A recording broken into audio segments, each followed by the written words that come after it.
हमारे पास वीज़ा नहीं होने पर भी हमें दमाम एयरपोर्ट भेजा गया। हमारी एयर इंडिया एक्सप्रेस की फ़्लाइट थी 12 तारीख रात को 9:30 बजे। हमें बोर्डिंग बना दिया गया, इमिग्रेशन क्लियर कर दिया गया। जैसे ही हम दमाम पहुंचे तो दमाम वालों ने वीज़ा नहीं होने की वजह से हमें 24 घंटे कस्टडी में रखा। उसके बाद रिटर्न टिकट करवाने के लिए कहा गया और रिटर्न टिकट करवा के हम लोग इंडिया आ गए वापस। इंडिया आने के बाद हम लोगों को सऊदी में 24 घंटे कस्टडी में रखा गया और उसके बाद हमें इंडिया भेज दिया गया। हमने अपनी टिकट करवा के हम लोग इंडिया आ गए। मैं निवेदन करती हूँ कि हमारे साथ जो फ्रॉड हुआ है, जो स्कैम हुआ है, उसके लिए माननीय कलेक्टर साहब और महोदय जी से कि हमें पूरा मुआवजा मिले। और हम लोग 4 जने थे, हमारा 4 जनों का वीज़ा लगा हुआ था।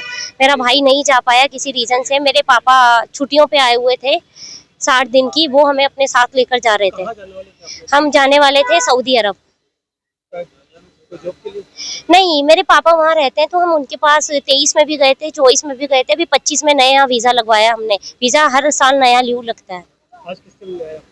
आज हम कलेक्टर और एसपी साहब से मिलने आए। पापा साथ में, तो पापा और नहीं, पापा के डॉक्यूमेंट सारे कंप्लीट है। उनके पास ड्राइविंग लाइसेंस है वहाँ के पास इकामा है उनका, जो वो वहाँ पे 25 साल से रह रहे हैं उसका, और उनके पास वहाँ के सारे डॉक्यूमेंट्स हैं। वीजा में क्या कमी निकाली थी? हमारे वीजा में कोई कमी उन्होंने निकाली ही नहीं है। वीजा लगाया ही नहीं, ना उन्होंने कमी निकाली, ना ही उन्होंने कुछ कहा है हमें अगर पता होता कि हमारे वीजा नहीं लगे हैं या हमारे वीजा में कुछ दिक्कत आई है या कोई प्रॉब्लम है तो हम लोग टिकट ही नहीं करवाते। उन्होंने यही कहा है कि आपका वीजा अप्लाई ही नहीं हुआ, आप इंडिया से यहाँ कैसे आ गए, हमें पता नहीं। हाँ,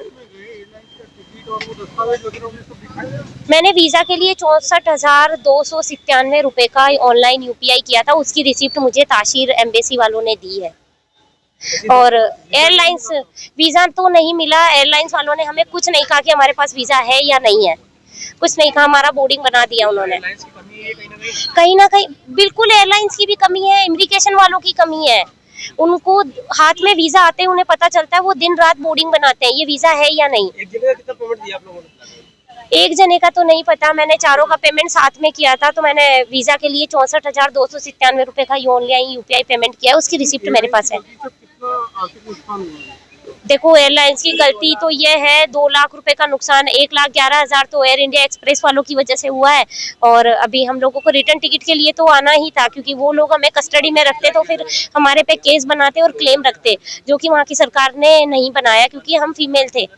और उन्होंने रिटर्न टिकट करवा के इंडिया आने का कहा गया। और हमें अभी मैं ये मांग कर रही हूँ कि हमारा जो पेमेंट लगा है 2.5 से 3 लाख रुपए, वो हमें रिटर्न करवाया जाए और दिल्ली एम्बेसी और एयर इंडिया एक्सप्रेस पे दोनों पे कानूनी कार्रवाई की जाए। मैं माननीय श्री नरेंद्र मोदी जी से हाथ जोड़कर विनती करती हूँ कि आपकी सरकार के होते हुए, जो कि इंडिया में ही नहीं हर एक देश में आपका बड़ा राजस्व है, परचम है, यही एक बात रही है कि आप मोदी जी की सरकार होने की वजह से ही उन्होंने हमें छोड़ दिया, हमारे पे कोई क्लेम नहीं लगाया।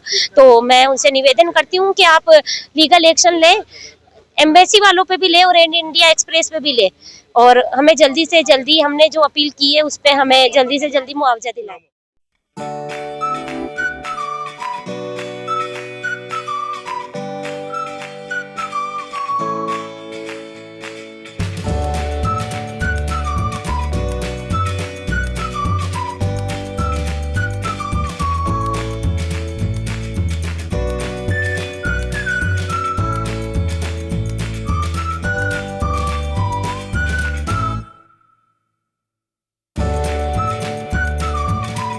हमारे यहाँ पर अजमेर का प्रसिद्ध सोन हलवा, मिल्केट, कराची हलवा, गुलाब जामुन, सोन पपड़ी आदि अनेक प्रकार की मिठाइयाँ उपलब्ध है। तो आगामी उर्स मेले में आए ज़ायरीन हमारी हिंदुस्तान स्वीट पर एक बार सेवा करने का मौका दे।